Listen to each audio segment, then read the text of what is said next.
Vimianzo, capital da terra de Soneira, é o corazón da Costa da Morte. Un corazón cheo de historia, marcado por roteiros que levan ao mar. A cultura do megalitismo, a castrexa e a pegada dos distintos movementos artísticos fanse notar nos diferentes recunchos do municipio. En Vimianzo atopamos máis dun centenar de mámoas e antas. É un dos concellos máis ricos en megalitismo de toda Galicia. Nun total de 12 kilómetros, pois hai algunhas das antas máis coñecidas de Galicia, do megalitismo. Na parroquia de Treos están, por exemplo, Pedra Cuberta, que estudiou un matrimonio alemán, que atoparon ali pinturas. Está tamén a Pedra da Lebre, que queda en Serramo. Volvendo a Treos está tamén a Pedra Moura de Carnio. E seguindo máis cara ao sur, desde Serramo tamén se pode chegar á Arca da Piosa, que queda no concello de Zas, pero moi preto de terras vimiancesas, que tamén fora cantada por Pondal. Aí se poñía Pondal, que estaba a tumba do valente Brandomil. Nesta terra podemos viaxar no tempo ao pasado a través da cultura dos castros. Da civilización castrexa e do seu pasado por Vimianzo dan conta os numerosos restos que atopamos no territorio.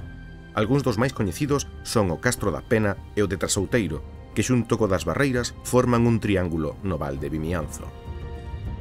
Temos tamén Vimianzo aquí ao lado do centro urbano, o Castro das Barreiras, que é un dos castros que aparece nunha chaira. Regularmente os castros aparecen en lugares elevados, pero este é un castro de chaira. É un castro ademais moi importante, dos máis grandes, que está estudiando Tito Concheiro e que quere facer unha prospección arqueolóxica a fondo, onde parece que se van descubrir moitas cousas novas respecto á cultura castrexa.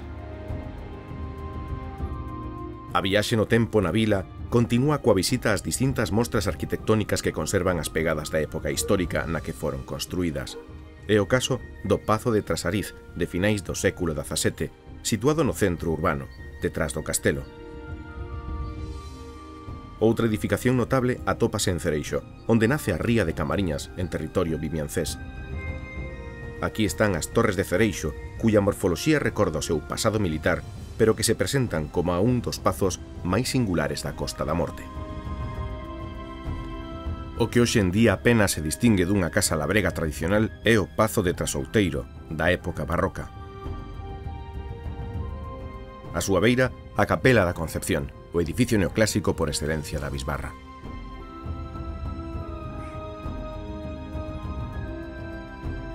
Nos camiños vimianceses abundan os cruceiros, moitos deles levantados para a protección dos camiñantes e quizáis dos peregrinos a Compostela, nos chamados lugares de mala pasaxe.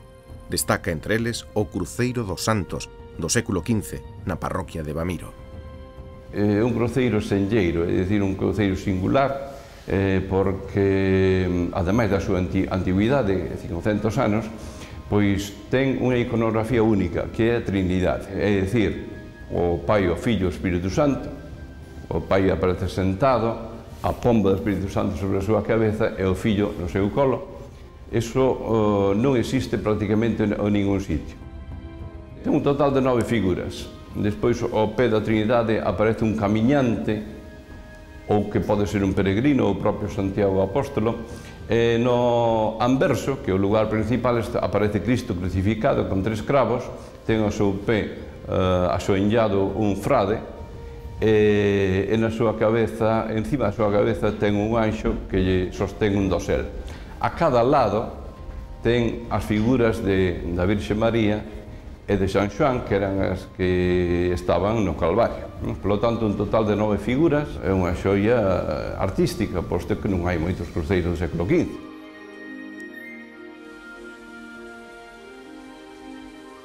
Antropoloxía, tradición e cultura popular converxen no conxunto etnográfico dos batáns e muiños de Mosquetín. Construídos no século XVIII, a función que tiñan os batáns era mazar as mantas de lá e liño, mentres que os muiños do río servían para a moenda dos diversos cereais, como o millo e o trigo.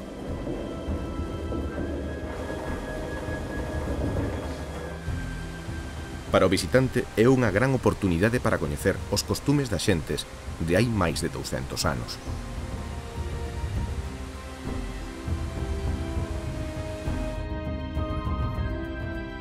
Non se pode entender a historia de Vimianzo sen o que é, sen dúbida, o seu emblema, o seu castelo medieval. Rodeado dun profundo foxo, aínda conserva sameas en forma de diamante na súa famosa Torre da Homenaxe. Estalou a rebelión irmandiña e este castelo foi derrubado por completo. Por lo tanto, este castelo non conserva prácticamente nada con anterioridade a 1477. Foi derrubado e cando os irmandiños despois foron vencidos, en 1469, o arzobispo Fonseca foi o que se encargou, tomou esta fortaleza como se fose propia e ordenou reconstruíla. E así que o fixo, nomeou alcaide Meiriño, pois outra vez a un mariño, a Xoán Mariño. O Moscoso que había daquela foi Lopo de Moscoso, que foi o primeiro conde de Altamira, pois ordenou o seu asalto e recuperou o castelo e daquela pasou a mans dos Moscosos de Altamira. Todas estas loitas irmandiñas e tamén a recuperación do castelo serven de base a ese bo evento, ese maravilloso evento que fai a mocidade de Vimianzo, que é o asalto ao castelo.